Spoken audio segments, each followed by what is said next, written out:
fleste faktuelle informationer kan læse i Dansk Folkepartis partiprogram, desværre.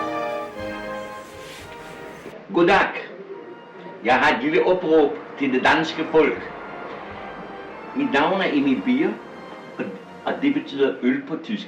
Desværre har jeg en sygdom i den ene arm. Det rykker lidt, men jeg håber, det går over med tiden.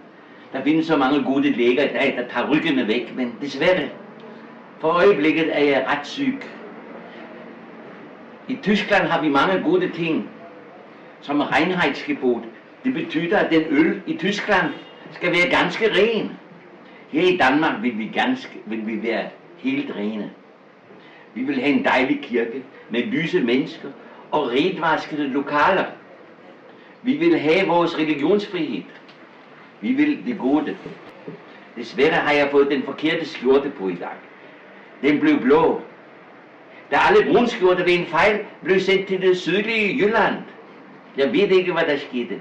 Postvæsenet kan man heller ikke regne med mere.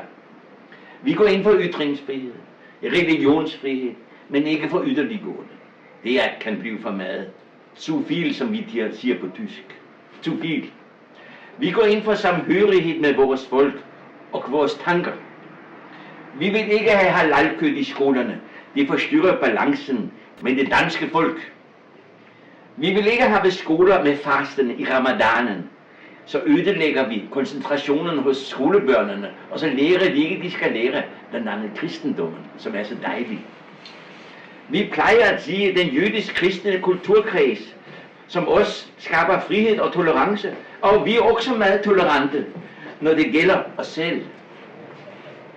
Vi vil ikke have, der importeres halalkød til det rene Danmark, selvom vi slagter alle kyllinger på en udansk måde. En meget udansk måde, jeg vil ikke sige hvordan. Vi vil ikke give bistand til regeringer, der laver krig i andre lande, men vi har dog venner, som vi hjælper, fordi de hjælper os. Vi slår nogle mennesker ihjel, men det skal vi jo gøre for at oprette demokratiet, som er så dejligt. Vi er demokratiets forkæmpere med maskinpistoler. Fantastisk. Vi vil synge morgensang i skolerne, til de der ride magten og æren. Men vi vil ikke have religiøse krav kan stilles i skolerne. Det gør vi ikke, vil vi ikke have. Vi går ind for ytringsfrihed og tolerance og samhørighed.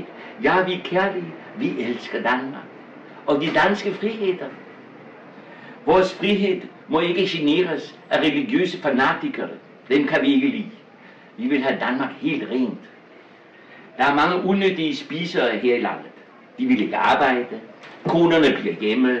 De taler ikke dansk. De taler mærkeligt. De har ikke vores lyse rene hud. Tidligere vidste man, hvordan man skulle gøre med disse personer. Desværre har vi for store områder for disse mennesker. De kan gå frit rundt. Hvad mener de? Gå frit rundt.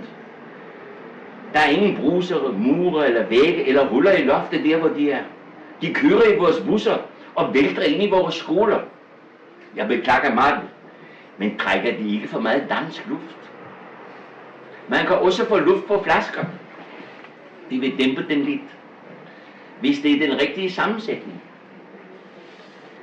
Tidligere vidste man nøjagtigt, hvilken luftart der var den bedste. Vi vil derfor oprette et nyt forskningsinstitut for at forske i de rigtige luftsammensætning. På den måde håber vi, at vi danskere igen kan blive så rene, som vi var før. Jeg håber, at regeringen tager mig meget alvorligt, så igen vi kan være trygge i det Danmark, vi kender.